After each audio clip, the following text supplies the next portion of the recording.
ನಾವು ಹೇಳ್ತಕ್ಕಂಥದ್ದೇನಂದ್ರೆ ಈ ಓದುವ ನ್ಯೂನತೆ ಏನಿದೆ ಇದನ್ನು ಹೋಗ್ಲಾಡಿಸ್ಬೇಕಾಗಿದೆ. ಯಾಕಂದ್ರೆ ಈ ಓದುವ ನ್ಯೂನತೆಯನ್ನು ಹೋಗ್ಲಾಡಿಸೋದಕ್ಕೆ ಸಾಧ್ಯ ಆಗಲ್ಲ. ಆದ್ರೂ ಕೂಡ ಅದನ್ನ ಅರ್ಥ ಮಾಡಿಸೋದು, ನಾವು ಬೋಧನೆ ಮಾಡತಕ್ಕಂತಹ ವಿಷಯದ ಬಗ್ಗೆ ಅರ್ಥ ಮಾಡಿಸೋದು ಬಹಳ ಮುಖ್ಯ ಆಗುತ್ತೆ. ಪ್ರೀತಿಯ ಕೇಳುಗರೆ, ನೀವು ಕೇಳುತ್ತಾ ಇದ್ದೀರಾ ಮಾಹಿತಿ ಖಜಾನೆಯಿಂದ ಪ್ರಸಾರವಾಗುತ್ತಿರುವ ಕಾರ್ಯಕ್ರಮಗಳನ್ನು.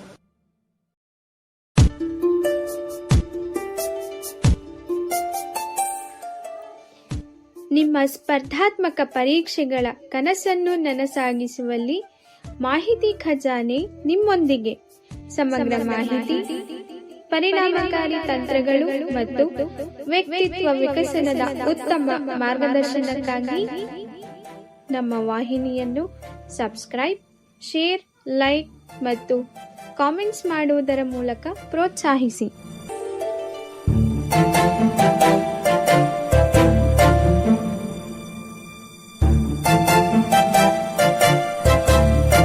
ಮಾಹಿತಿ ಖಜಾನೆಗೆ ಸ್ವಾಗತ. ದಯವಿಟ್ಟು ನಮ್ಮ ಚಾನೆಲ್ಗೆ ಚಂದಾದಾರರಾಗಿ ಮತ್ತು ನಮ್ಮನ್ನ ಬೆಂಬಲಿಸಿ. ಧನ್ಯವಾದಗಳು. ಪ್ರೀತಿಯ ಕೇಳುಗರಿಗರ ನಮಸ್ಕಾರ. ಇವತ್ತಿನ ಪರೀಕ್ಷಾ ವಿಶೇಷ ಕೆಸೆಟ್ ಮತ್ತು ಯುಜಿಸಿ ನೆಟ್ ಪರೀಕ್ಷಾ ತಯಾರಿ ಕುರಿತ ಕಾರ್ಯಕ್ರಮಕ್ಕೆ ಪ್ರೀತಿಯ ಸ್ವಾಗತ. ನಿಮ್ ಜೊತೆ ನಿಮ್ಮ ಶರತ್. ಸ್ನೇಹಿತರೆ, ಇವತ್ತು ನಾವು ತಿಳ್ಕೊಳ್ತಾ ಇರ್ತಕ್ಕಂಥದ್ದು, ಈಗಾಗಲೇ ನಾವು ಮೊದಲನೇ ಅಧ್ಯಾಯ ಅಂದ್ರೆ ಒಟ್ಟು 10 ಅಧ್ಯಾಯದಲ್ಲಿ ನಾವು ಮೊದಲನೇ ಅಧ್ಯಾಯದಲ್ಲಿದ್ದೀವಿ. ಜನರಲ್ ಪೇಪರ್ ಕೆಸೆಟ್ ಮತ್ತು ನೆಟ್ಗೆ ಅನುಕೂಲ ಆಗ್ಲಿ ಅಂತ ಹೇಳಿ ಜನರಲ್ ಪತ್ರಿಕೆ ಬಗ್ಗೆ ನಾನು ನಿಮ್ಗೆ ಕ್ಲಾಸ್ ಮಾಡ್ಕೊಡ್ತಾ ಇದ್ದೀನಿ. ಅದರಲ್ಲಿ ಮೊದಲನೇ ಅಧ್ಯಾಯದಲ್ಲಿ ಒಂದಿಷ್ಟು ಅಂಶಗಳನ್ನ ಈಗಾಗಲೇ ನಾವು ತಿಳ್ಕೊಂಡಿದ್ದೀವಿ. ಅದನ್ನ ಮುಂದುವರಿಸ್ತಾ ಇವತ್ತಿನ ತರಗತಿಯಲ್ಲಿ ಈಗ ನಾವು ದೂರದರ್ಶನದ ಬಗ್ಗೆ ಕಳೆದ ಸಂಚಿಕೆಯಲ್ಲಿ ಮಾತನಾಡಿದ್ವಿ. ಈಗ ದೂರದರ್ಶನದಲ್ಲಿ ಸಾಕಷ್ಟು ಚಾನೆಲ್ಗಳಿವೆ. ಆ ಚಾನೆಲ್ಗಳಲ್ಲಿ ಕೆಲವನ್ನ ಗಮನಿಸೋದಾದ್ರೆ ಶೈಕ್ಷಣಿಕವಾಗಿ ಎಷ್ಟು ಅನುಕೂಲಕರವಾಗಿದೆ, ಹಾಗೆ ಶೈಕ್ಷಣಿಕವಾಗಿ ಅದು ಅನುಸರಿಸ್ತಿರ್ತಕ್ಕಂಥ ಕ್ರಮಗಳು ಯಾವುವು ಅನ್ನೋದನ್ನ ಅದರ ಬಗ್ಗೆ ಒಂದ್ ಸ್ವಲ್ಪ ತಿಳ್ಕೊಳ್ತಾ ಮತ್ತಷ್ಟು ವಿಶೇಷತೆಯನ್ನ ಇವತ್ತಿನ ಸಂಚಿಕೆಯಲ್ಲಿ ತಿಳ್ಕೊಳ್ಳೋಣ. ಅದೇನು ಅಂತ ಸಂಪೂರ್ಣವಾಗಿ ಅರ್ಥ ಆಗ್ಬೇಕು ಅಂದ್ರೆ ಸಂಚಿಕೆಯನ್ನ ಸಂಪೂರ್ಣವಾಗಿ ಕೇಳಬೇಕು. ಹಾಗೆ ನೀವು ಕೇಳೋದಷ್ಟೇ ಅಲ್ಲದೆ ನಿಮ್ಮ ಆತ್ಮೀಯರೊಂದಿಗೂ ಕೂಡ ಹಂಚಿಕೊಳ್ಳಿ. ಇದರಲ್ಲಿ ಪ್ರಮುಖವಾಗಿ ಮೊದಲನೇದು ಜ್ಞಾನ ದರ್ಶನ ಅಂತ. ಇದು ಉಪಗ್ರಹ ಆಧಾರಿತ ಚಾನೆಲ್ ಆಗಿದೆ. ಇದು 2000ನೇ ಇಸ್ವಿಯಲ್ಲಿ ಪ್ರಾರಂಭ ಆಯಿತು. ಅಂದ್ರೆ ಜ್ಞಾನ ದರ್ಶನ ಅಂತ ಒಂದು ಚಾನೆಲ್. ಇನ್ನು ಎರಡನೇದಾಗಿ ಸಾಕ್ಷಾತ್ ಅಂತ. ಇದು ಅಕ್ಟೋಬರ್ 30, 2006ರಲ್ಲಿ ಜಾರಿ ಆಯಿತು. ಈ ರೀತಿಯ ಹಲವು ಚಾನೆಲ್ಗಳು ನಮ್ಮ ಟಿವಿ ಮಾಧ್ಯಮದಲ್ಲಿ ಲಭ್ಯ ಇದೆ. ಅದನ್ನು ಬಳಸಿಕೊಂಡು ನಾವು ತರಗತಿಗಳನ್ನ ಕೇಳಬಹುದು. ದೂರ ಶಿಕ್ಷಣದಲ್ಲಿ ಓದ್ತಾ ಇರ್ತಕ್ಕಂಥವರು ಇದರ ಪ್ರಯೋಜನವನ್ನ ಪಡ್ಕೋಬಹುದು ಸ್ನೇಹಿತರೆ. ಅಂದ್ರೆ ಈ ಟಿವಿ ಮಾಧ್ಯಮ ಏನಿದೆ, ಈ ಮಾಧ್ಯಮದಲ್ಲಿ ಸಾಕಷ್ಟು ಇಂತಹ ಚಾನೆಲ್ಗಳು ನಿರಂತರವಾಗಿ ಶೈಕ್ಷಣಿಕ ಕಾರ್ಯಕ್ರಮಗಳನ್ನ ಪ್ರಸಾರ ಮಾಡೋದ್ರ ಮೂಲಕ ನಿಮ್ಗೆಲ್ಲರಿಗೂ ಕೂಡ ಅನುಕೂಲ ಕಲ್ಪಿಸಿಕೊಡ್ತಾ ಇದೆ. ಇನ್ನು ಇಂತಹ ಮಾಧ್ಯಮಗಳು ಸಾಕಷ್ಟು ಬದಲಾವಣೆಗಳನ್ನ ತರ್ತವೆ. ಯುಜಿಸಿ ನಿಯಮಗಳಿಗೆ ಅನುಸಾರವಾಗಿ ಕಾರ್ಯಕ್ರಮಗಳನ್ನ ಪ್ರಸಾರ ಮಾಡುವುದರ ಮೂಲಕ ಶಿಕ್ಷಣದಿಂದ ವಂಚಿತರಾಗಿರ್ತಕ್ಕಂತಹ ವಿದ್ಯಾರ್ಥಿಗಳಿಗೆ ಇದು ಅನುಕೂಲವನ್ನ ಕಲ್ಪಿಸಿಕೊಡುತ್ತೆ. ಇನ್ನು ಈಗ ನಾವು ಮುಂದಿನ ಅಂಶವನ್ನ ಗಮನಿಸೋಣ, ಅದು ಕಲಿಕೆ. ಈಗ ನಾವು ಇಲ್ಲಿವರೆಗೆ ತಿಳ್ಕೊಂಡಿದ್ದು ಬೋಧನಾ ಉಪಕರಣಗಳ ಬಗ್ಗೆ. ಈ ಬೋಧನಾ ಉಪಕರಣಗಳನ್ನ ಎಲ್ಲ ಪರಿಚಯಿಸಿಕೊಂಡಾದ್ಮೇಲೆ ಇದನ್ನ ಯಾರಿಗೆ ನಾವು ಹೇಳ್ಕೊಡ್ತೀವಿ? ಕಲಿಯುವವರಿಗೆ, ಕಲಿಕಾಗಾರರಿಗೆ ಅಲ್ವಾ? ಆ ಕಲಿಕಾಗಾರರು ಯಾರಿರ್ತಾರೆ ಅವರನ್ನ ಉದ್ದೇಶವಾಗಿಟ್ಕೊಂಡು ಈ ಇಂತಹ ಉಪಕರಣಗಳನ್ನು ಬಳಸಿಕೊಂಡು ಅವರಿಗೆ ಕಲಿಸುವಂತಹ ಪ್ರಯತ್ನವನ್ನ ಮಾಡಲಾಗುತ್ತೆ. ಕಲಿಕೆ ಎಂದರೇನು ಅಂತ ಗಮನಿಸೋದಾದ್ರೆ ಪ್ರಮುಖವಾಗಿ ಬೋಧನೆಯಿಂದ ಕಲಿಕಾಗಾರರಲ್ಲಿ ಉಂಟಾಗುವ ವರ್ತನೆಗಳು ಹಾಗೂ ಕೆಲವು ಸಂದರ್ಭಗಳಲ್ಲಿ ಆಗುವ ಬದಲಾವಣೆಗಳನ್ನ ನಾವು ಕಲಿಕೆ ಅಂತ ಗಮನಿಸ್ತೇವೆ. ಈಗ ಮಗು ಹುಟ್ಟಿದ ತಕ್ಷಣ ಎಲ್ಲಾನು ಕೂಡ ಕಲಿಯಲ್ಲ. ಕಲಿಯೋದಕ್ಕೆ ಆ ಮಗುವಿಗೆ ಸಮಯ ಬೇಕು. ಆ ಸಮಯ ಸಿಗೋದು ಯಾವಾಗ? ಆತ ಒಳ್ಳೆಯ ರೀತಿಯಲ್ಲಿ ಕಲಿಕೆಯಲ್ಲಿ ತೊಡಗಿಸಿಕೊಂಡಾಗ ಮಾತ್ರ. ಪ್ರಮುಖ ಕಲಿಕಾ ಪಿತಾಮಹರು ಯಾರ್ಯಾರು ಅಂತ ನೋಡೋಣ. ಅವರಲ್ಲಿ ಪ್ರಮಾತ್ಮ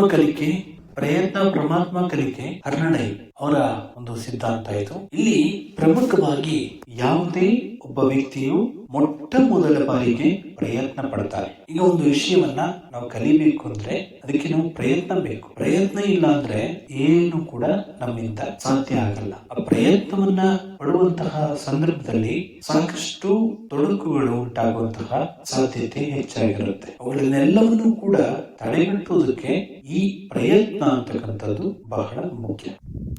ಇನ್ನು ಎರಡನೇದು ಒಳನೋಟ ಕಲಿಕೆ, ಗ್ಲೆಸೆಂಟ್ ಸಿದ್ಧಾಂತ.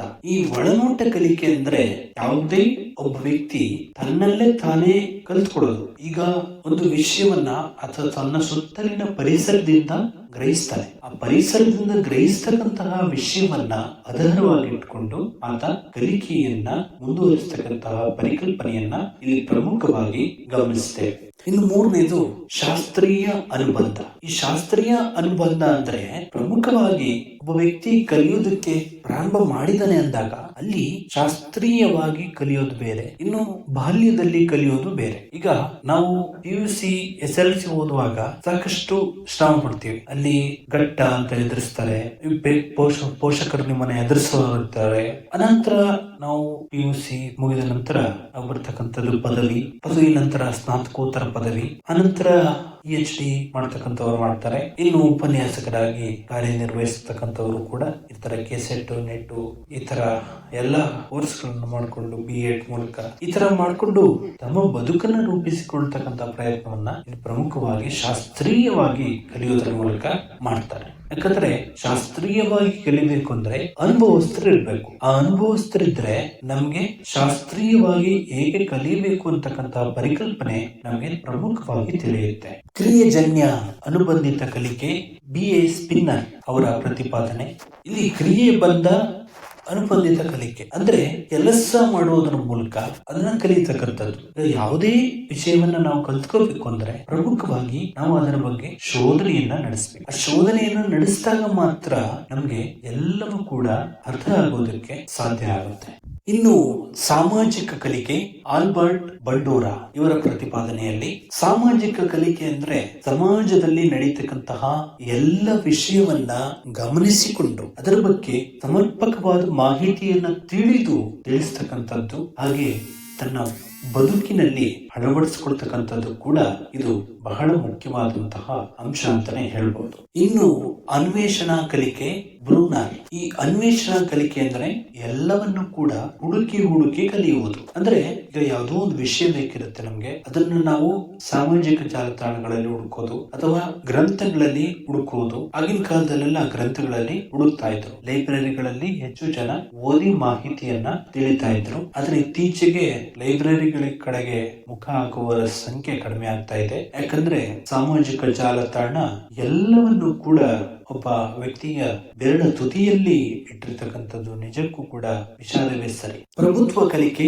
ಬೆಂಜಮಿನ್ ಬ್ರೂನ್. ಇನ್ನು ಎಲ್ಲಾ ಕಲಿತಾದ ಮೇಲೆ ಪ್ರಭುತ್ವ ಅಂದ್ರೆ ತಿಳುವಳಿಕೆ ಮೂಡಿರುತ್ತೆ. ತಿಳುವಳಿಕೆ ಮೂಡಿದ್ರೂ ಕೂಡ ಇನ್ನೊಬ್ಬರಿಗೆ ವಿಷಯವನ್ನ ಅರ್ಥ ಮಾಡಿಸೋದಕ್ಕೆ ಕಲಿತಕ್ಕಂತಹ ಪರಿಕಲ್ಪನೆ. ಯಾಕಂದ್ರೆ ಮನುಷ್ಯ ಅಂದ ಮೇಲೆ ಸಾಯುವವರೆಗೂ ಕೂಡ ಕಲಿಯೋದು ಇದ್ದೇ ಇರುತ್ತೆ. ಅರ್ಥಪೂರ್ಣ ಶಾಬ್ದಿಕ ಕಲಿಕೆ, ಡೇವಿಡ್ ಹಾರ್ನ್. ಈ ಅರ್ಥಪೂರ್ಣ ಅಂದ್ರೆ ಯಾವುದೇ ಒಂದು ವಿಷಯವನ್ನ ನಾವು ಅರ್ಥ ಮಾಡಿಸ್ಬೇಕು ಅಂದ್ರೆ ಮೊಟ್ಟ ಮೊದಲನೇದಾಗಿ ನಾವು ಅರ್ಥಪೂರ್ಣವಾಗಿ ಅದನ್ನ ತಿಳ್ಕೊಂಡಿರ್ಬೇಕು. ಈಗ ಉದಾಹರಣೆಗಾಗಿ ಹೇಳೋದಾದ್ರೆ ಯಾವುದೋ ಒಂದು ವಿಷಯ ಇರುತ್ತೆ ಅಂತ ಹೇಳ್ಕೊಳ್ಳೋಣ. ಉದಾಹರಣೆಗೆ ಇವತ್ತಿನ ಒಂದು ಪರಿಸ್ಥಿತಿ, ಈಗ ಇರ್ತಕ್ಕಂತ ಪರಿಸ್ಥಿತಿ ಇದೆ. ಮಳೆಗಾಲದಲ್ಲಿ ಮಳೆ ಇಲ್ಲ, ಇನ್ನು ಬೇಸಿಗೆಗಾಲದಲ್ಲಿ ಮಳೆ ಸ್ವಲ್ಪ ಬರುತ್ತೆ. ಆತರ ಆದಾಗ, ಪ್ರಕೃತಿಯ ವಿಕೋಪಗಳಾದಾಗ ಅಥವಾ ಬೇರೆ ಯಾವುದೇ ಸವಾಲುಗಳು ಉಂಟಾದಾಗ ಅವುಗಳ ಬಗ್ಗೆ ಸಂಪೂರ್ಣವಾಗಿ ನಾವು ತಿಳಿಯದೆ ಯಾವತ್ತೂ ಕೂಡ ಮಾತನಾಡೋದಕ್ಕೆ ಹೋಗ್ಬಾರ್ದು. ನಮಗೆ ಗೊತ್ತಿದ್ರೆ ಮಾತ್ರ ನಾವು ಮಾತಾಡೋದ್ರಲ್ಲಿ ಅರ್ಥ ಇದೆ.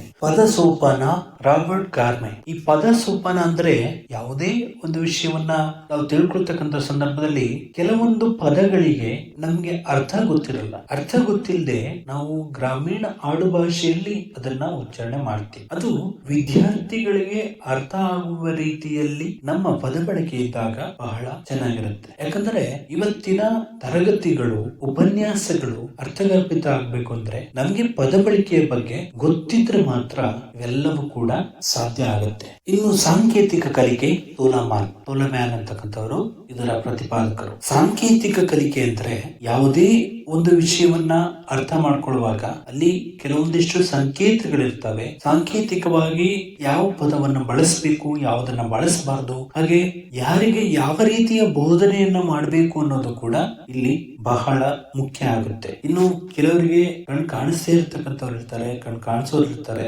ಆಗ ಸನ್ನೆ ಮಾಡಿ ತೋರಿಸಿದಾಗ ಕಣ್ ಕಾಣಿಸ್ತಾ ಇದ್ದವ್ರಿಗೆ ಅರ್ಥ ಆಗಲ್ಲ.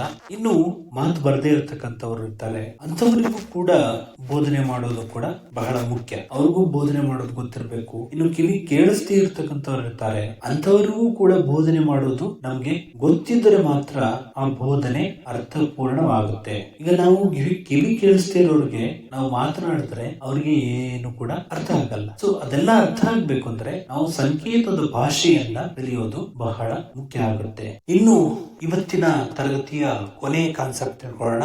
ಕಲಿಕಾ ನ್ಯೂನತೆಗಳು ಯಾವ್ಯಾವು ಅಂತ. ಮೊದಲನೇದು ಡಿಪ್ಲೆಸಿಯಾ, ಓದುವ ನ್ಯೂನತೆ. ಕೆಲವರಿಗೆ ಓದೋದಕ್ ಬರಲ್ಲ, ಆದ್ರೆ ಅವ್ರಿಗೆ ನೆನಪಿನ ಶಕ್ತಿ ಚೆನ್ನಾಗಿರುತ್ತೆ. ಇನ್ನು ಕೆಲವರಿಗೆ ಓದೋದಕ್ ಬಂದರೂ ಕೂಡ ಅವರು ಓದಲ್ಲ, ಅದು ಅವರ ಸೋಂಬೇರಿತನ. ಇವತ್ತು ನಾವು ಹೇಳ್ತಕ್ಕಂಥದ್ದೇನಂದ್ರೆ ಈ ಓದುವ ನ್ಯೂನತೆ ಏನಿದೆ ಇದನ್ನ ಹೋಗ್ಲಾಡಿಸ್ಬೇಕಾಗಿದೆ. ಯಾಕಂದ್ರೆ ಈ ಓದುವ ನ್ಯೂನತೆಯನ್ನು ಹೋಗ್ಲಾಡಿಸೋದಕ್ಕೆ ಸಾಧ್ಯ ಆಗಲ್ಲ, ಆದ್ರೂ ಕೂಡ ಅದನ್ನ ಅರ್ಥ ಮಾಡಿಸೋದು, ನಾವು ಬೋಧನೆ ಮಾಡತಕ್ಕಂತಹ ವಿಷಯದ ಬಗ್ಗೆ ಅರ್ಥ ಮಾಡಿಸೋದು ಬಹಳ ಮುಖ್ಯ ಆಗುತ್ತೆ. ಯಾಕಂದ್ರೆ ಓದುವ ನ್ಯೂನತೆ ಇದೆ ಅಂತ ಹೇಳಿ ಅವ್ರನ್ನ ತಳ್ಳಿ ಹಾಕೋದಕ್ಕೆ ಬರೋದಿಲ್ಲ. ಡಿಸೋಗ್ರಾಫಿಯಾ ಅಂದ್ರೆ ಬರವಣಿಗೆಯ ನ್ಯೂನತೆ. ಕೆಲವರಿಗೆ ಬರೆಯೋದಕ್ಕೂ ಕೂಡ ಬರಲ್ಲ, ಆದ್ರೆ ಓದೋದಕ್ಕೆ ಚೆನ್ನಾಗಿ ಬರುತ್ತೆ, ಅದು ಕೂಡ ಇದೆ. ಈ ಓದೋದಕ್ಕೆ ಚೆನ್ನಾಗಿ ಬರೋರು ಅದನ್ನ ನೆನ್ಪಿಟ್ಕೊಳ್ತಾರೆ. ಸರಾಗವಾಗಿ ಯಾವುದೇ ಪತ್ರಿಕೆಯನ್ನ ನೋಡದೆ, ಯಾವುದೇ ಪೇಪರ್ ಅನ್ನ ನೋಡದೆ ಅವರು ಅದನ್ನ ಹೇಳ್ತಾರೆ. ಇನ್ನು ಬರವಣಿಗೆ ಅಂದಾಗ ಅವರಿಗೆ ಬರೆಯುವುದಕ್ಕೆ ಬರಲ್ಲ. ಇಲ್ಲಿ ಸಾಕಷ್ಟು ಜನ ಇಂತಹ ತೊಂದರೆಗಳಿಂದ ತಮ್ಮ ವಿದ್ಯಾಭ್ಯಾಸವನ್ನ ನಿಲ್ಲಿಸಿರ್ತಕ್ಕಂತಹ ಸಂದರ್ಭ ಕೂಡ ಇದೆ. ಹಾಗಾಗಿ ಉಪನ್ಯಾಸಕರು ಇದರ ಬಗ್ಗೆ ಗಮನ ವಹಿಸುವುದರ ಮೂಲಕ ವಿದ್ಯಾರ್ಥಿಗಳಿಗೆ ಅರ್ಥವಾಗುವ ರೀತಿಯಲ್ಲಿ ಬೋಧನೆ ಮಾಡುವುದರಿಂದ ಎಲ್ರಿಗೂ ಕೂಡ ಶಿಕ್ಷಣ ಅನ್ನೋದು ತಲುಪುವುದಕ್ಕೆ ಸಾಧ್ಯ ಆಗುತ್ತೆ. ಡಿಸೋಕ್ಯಾಲ್ಕುಲಿಯಾ ಅಂದ್ರೆ ಗಣಿತದ ನ್ಯೂನತೆ. ಕೆಲವರಿಗೆ ಓದೋದಕ್ಕೆ ಬರೆಯೋದಕ್ಕೆ ಎಲ್ಲ ಬರುತ್ತೆ, ಆದ್ರೆ ಲೆಕ್ಕ ಗಣಿತ ಅಂದಾಗ ಸ್ವಲ್ಪ ಹಿಂದೆ ಮುಂದೆ ನೋಡ್ತಾರೆ. ಯಾಕಂದ್ರೆ ಅವರಿಗೆ ಅದು ಅರ್ಥ ಆಗಲ್ಲ, ಲೆಕ್ಕಾಚಾರದ ಬಗ್ಗೆ ಅರಿವು ಮೂಡಿಸೋದಕ್ಕೆ ಸಾಧ್ಯವಾಗಲ್ಲ. ಅಂತ ಸಂದರ್ಭದಲ್ಲಿ ಹೊಸ ವಿಧಾನಗಳನ್ನ ಬಳಸಿಕೊಂಡು ಅವರಿಗೆ ಲೆಕ್ಕದ ಬಗ್ಗೆ ಅರಿವು ಮೂಡಿಸೋದು ಕೂಡ ಇಲ್ಲಿ ಬಹಳ ಮುಖ್ಯ ಆಗುತ್ತೆ. ಇನ್ನು ದೈಹಿಕ ಕಲಿಕಾ ನ್ಯೂನತೆಯ ಕೊರತೆ, ದೈಹಿಕ ಕೌಶಲ್ಯ ಕಲಿಕೆಯ ನ್ಯೂನತೆಯ ಕೊರತೆ. ಅಂದ್ರೆ ಎಲ್ಲ ಇರುತ್ತೆ, ಎಲ್ಲ ಗೊತ್ತಿದೆ, ಓದೋದಕ್ಕೂ ಬರುತ್ತೆ, ಬರೆಯೋದಕ್ಕೂ ಬರುತ್ತೆ, ಎಲ್ಲ ಲೆಕ್ಕಾಚಾರನು ಗೊತ್ತು, ಅದರ ಕೌಶಲ್ಯವನ್ನ ಬೆಳೆಸ್ಕೊಳ್ಳೋದಕ್ಕೆ ಬರೋಲ್ಲ. ಅಂದ್ರೆ ಈಗ ಉದಾಹರಣೆಗೆ ಒಬ್ರು ಬರವಣಿಗೆಯನ್ನ ಬರೆಯೋರು ಇರ್ತಾರೆ ಅಂತ ಇಟ್ಕೊಳ್ಳೋಣ. ಅವರು ಕೇವಲ ನನಗೆ ಬರವಣಿಗೆ ಮಾತ್ರ ಬರೋದು, ಓದೋದಕ್ಕೆ ಬರಲ್ಲ ಅನ್ಕೊಂಡ್ರೆ ಅವ್ರಿಗೆ ಆ ಕೌಶಲ್ಯ ಬರಲ್ಲ. ಇನ್ನು ಕೆಲವರಿಗೆ ಹಾಡೋದಕ್ಕೆ ಬರುತ್ತೆ, ಆದ್ರೆ ವಾದ್ಯನ ನುಡ್ಸೋಕ್ ಬರಲ್ಲ ಅಂತ ಅನ್ಕೊಂಡಿರ್ತಾರೆ. ಆದ್ರೆ ಅವ್ರು ಪ್ರಯತ್ನ ಪಟ್ರೆ ವಾದ್ಯನ ನುಡಿಸಬಹುದು, ಆದ್ರೆ ಅವರು ಪ್ರಯತ್ನ ಪಡುವುದಕ್ಕೆ ಹೋಗಲ್ಲ. ಇದು ಕೂಡ ಒಂದು ಕೌಶಲ್ಯದ ಕಳ್ಕೊಂಡ್ಬಿಡ್ತೀವಿ ನಾವು. ಉಪನ್ಯಾಸಕರು ಅಷ್ಟೇ, ನಾವು ಕೇವಲ ಪುಸ್ತಕವನ್ನ ನೋಡಿ ಹೇಳೋದು ದೊಡ್ಡ ವಿಷಯ ಅಲ್ಲ. ಯಾಕಂದ್ರೆ ನಾವು ಪಾಯಿಂಟ್ಸ್ ಹಾಕೊಂಡು ಬಂದು ಎಕ್ಸ್ಪ್ಲೈನ್ ಮಾಡೋದ್ರಲ್ಲಿ ಅರ್ಥ ಇದೆ, ಆದ್ರೆ ಪುಸ್ತಕದಲ್ಲಿ ಇರೋದನ್ನ ಹೇಳಿದ್ರೆ ಅದು ಒಂದು ರೀತಿಯ ಸಣ್ಣ ಮಕ್ಕಳಿಗೆ ಒಂದು ಪಾಠ ಪುಸ್ತಕ ಓದಿದಾಗೆ ಆಗುತ್ತೆ. ಹಾಗಾಗಿ ಇದನ್ನು ಕೂಡ ಅಧ್ಯಾಪಕರು, ಉಪನ್ಯಾಸಕರು ಅಳವಡಿಸಿಕೊಂಡಾಗ ಮಾತ್ರ ಒಂದು ಶಿಕ್ಷಣ ಅಂತಕ್ಕಂಥದ್ದು ಉನ್ನತ ಮಟ್ಟಕ್ಕೆ ಹೋಗೋದಕ್ಕೆ ಸಾಧ್ಯ ಆಗುತ್ತೆ. ಇನ್ನು ಮುಂದಿನ ಅಂಶ ಭಾಷಾ ನ್ಯೂನತೆ. ಈಗ ಕೆಲವರಿಗೆ ಮಾತನಾಡೋಕ್ ಬರಲ್ಲ, ಅಂದ್ರೆ ಎಲ್ಲ ಗೊತ್ತಿದೆ, ಎಲ್ಲದರ ಬಗ್ಗೆನೂ ಕೂಡ ಅರಿವು ಮೂಡಿಸ್ಕೊಂಡಿರ್ತಾರೆ, ಆದ್ರೆ ಮಾತು ಸರಿಯಾಗಿ ಬರಲ್ಲ, ಭಾಷೆ ಬರಲ್ಲ. ಮುಖ್ಯವಾಗಿ ಭಾಷೆ ಅನ್ನೋದು ಬಹಳ ಮುಖ್ಯ. ನಾವು ಯಾವುದೇ ಸಾಮಾಜಿಕ ಜಾಲತಾಣದಲ್ಲಿ ಮಾತಾಡ್ತೀವಿ ಅಂದ್ರೆ, ಅಥವಾ ನಾವು ತರಗತಿಗಳಲ್ಲಿ ಮಾತಾಡ್ತೀವಿ ಅಂದಾಗ ಅಲ್ಲಿ ಭಾಷೆ ಅನ್ನೋದು ಬಹಳ ಮುಖ್ಯವಾದಂತಹ ಒಂದು ಅಂಶವಾಗಿರುತ್ತೆ. ನಾವು ಹೇಗ್ ಮಾತನಾಡ್ತೀವಿ ಅನ್ನೋದ್ರ ಮೇಲೆ ನಮ್ಮ ಒಂದು ಕೌಶಲ್ಯ ನಿಂತಿರುತ್ತೆ. ಇನ್ನು ಮಾನಸಿಕ ಆಘಾತದಿಂದ ಮಕ್ಕಳು ತಾತ್ಕಾಲಿಕವಾಗಿ ಮಾತು ಕಳೆದುಕೊಳ್ಳುವುದು. ನೋಡಿ, ಇದು ಕೂಡ ಬಹಳ ಗಂಭೀರವಾದ ಒಂದು ವ್ಯವಸ್ಥೆ. ಯಾಕಂದ್ರೆ ಮಕ್ಕಳು ಏನಿರ್ತಾರೆ, ಅವರು ಎಲ್ಲರಿಗೂ ಕೂಡ ಒಂದೇ ಸಮನಾದಂತಹ ಒಂದು ಜ್ಞಾನ ಬೆಳೆಯೋದಕ್ಕೆ ಕೆಲವು ಸಂದರ್ಭಗಳಲ್ಲಿ ಸಾಧ್ಯ ಆಗಲ್ಲ. ಕೆಲವರಿಗೆ ಕಲಿಕೆಯಲ್ಲಿ ಆಸಕ್ತಿ ಇರಬಹುದು, ಆದ್ರೆ ಕಲಿಯುವುದಕ್ಕೆ ವಾತಾವರಣ ಚೆನ್ನಾಗಿರಲ್ಲ. ಇನ್ನು ಕೆಲವರಿಗೆ ಮಾತು ಬರಲ್ಲ, ಇನ್ನು ಕೆಲವರಿಗೆ ಕಿವಿ ಕೇಳಲ್ಲ, ಇನ್ನು ಕೆಲವರಿಗೆ ಮಾನಸಿಕ ಸಮಸ್ಯೆಗಳಿರ್ತವೆ. ಎಲ್ಲವನ್ನು ಕೂಡ ಮೆಟ್ಟಿ ನಿಂತು ನಾವು ಬೆಳಿಬೇಕಾಗುತ್ತೆ. ಕಲಿತ್ರೆ ಮಾತ್ರ ನಮಗೆ ಖಂಡಿತವಾಗ್ಲೂ ಈ ಸಮಾಜದಲ್ಲಿ ಬೆಲೆ ಇದೆ. ಈಗ ನಾವು ತಿಳ್ಕೊಂಡಿದ್ದು ಟಿವಿ ಮಾಧ್ಯಮದ ಬಗ್ಗೆ ಮತ್ತು ಕಲಿಕೆಯ ಬಗ್ಗೆ, ಕಲಿಕೆಯ ನ್ಯೂನತೆ ಬಗ್ಗೆ. ಇವಿಷ್ಟನ್ನ ಪ್ರಮುಖವಾಗಿ ನಾವು ಮೊದಲನೇ ಪತ್ರಿಕೆಯಲ್ಲಿ ಗಮನಿಸ್ತೀವಿ. ಮತ್ತಷ್ಟು ವಿಷಯಗಳಿದೆ, ಅವುಗಳನ್ನ ಮುಂದಿನ ತರಗತಿಗಳಲ್ಲಿ ತಿಳಿಯುವಂತ ಪ್ರಯತ್ನವನ್ನು ಮಾಡೋಣ. ಸ್ನೇಹಿತರೆ, ನಿರಂತರವಾಗಿ ಪ್ರತಿನಿತ್ಯ ವಿಡಿಯೋಗಳು ಅಪ್ಲೋಡ್ ಮಾಡೋದಕ್ಕೆ ಸಾಧ್ಯವಾಗ್ತಾ ಇಲ್ಲ. ಅದಕ್ಕಾಗಿ ವಿಷಾದಿಸ್ತೇನೆ. ಯಾಕಂದ್ರೆ ನಾನು ಅರಕಲಗೂಡಿನ ಕಾಲೇಜಿನಲ್ಲಿ ಅತಿಥಿ ಉಪನ್ಯಾಸಕನಾಗಿ ಕಾರ್ಯನಿರ್ವಹಿಸ್ತಾ ಇರೋದ್ರಿಂದ ನಿರಂತರವಾಗಿ ಪ್ರತಿನಿತ್ಯ ವಿಡಿಯೋಗಳನ್ನ ಅಪ್ಲೋಡ್ ಮಾಡೋದಕ್ಕೆ ಸಾಧ್ಯವಾಗ್ತಾ ಇಲ್ಲ. ಹಾಗಾಗಿ ನೀವು ಕೇಳಿ, ನಿಮ್ಮ ಪ್ರೀತಿ ಪಾತ್ರರೊಂದಿಗೆ ಕೇಳಿಸ್ತಾ ಇದ್ರೆ ಆಗಾಗ ವಿಡಿಯೋಗಳು ಖಂಡಿತವಾಗ್ಲೂ ನಾನು ಇದನ್ನ ಬಿಡೋದಿಲ್ಲ, ನಿರಂತರವಾಗಿ ಪ್ರಸಾರ ಮಾಡುವಂತ ಪ್ರಯತ್ನವನ್ನು ಮಾಡ್ತೀನಿ. ನೀವು ಕೇಳಿ, ನಿಮ್ಮ ಪ್ರೀತಿ ಪಾತ್ರರೊಂದಿಗೆ ಹಂಚಿಕೊಳ್ಳಿ. ಹಾಗೆ ನಿಮ್ಮ ಅನಿಸಿಕೆ ಅಭಿಪ್ರಾಯಗಳನ್ನ ಕಮೆಂಟ್ ಮುಖಾಂತರ ತಿಳಿಸಿ ಅಂತ ಹೇಳ್ತಾ, ಇನ್ನು ಯಾರು ಸಬ್ಸ್ಕ್ರೈಬ್ ಮಾಡದೆ ನೋಡ್ತಾ ಇದ್ದೀರಿ, ಈ ಕೂಡಲೇ ಸಬ್ಸ್ಕ್ರೈಬ್ ಮಾಡ್ಕೊಳ್ಳಿ. ಹೆಚ್ಚು ಹೆಚ್ಚು ಜನರನ್ನ ತಲುಪಿಸಿ. ಎಲ್ರಿಗೂ ಒಳ್ಳೇದಾಗ್ಲಿ. ಮತ್ತೆ ಭೇಟಿಯಾಗೋಣ. ಜೈ ಹಿಂದ್.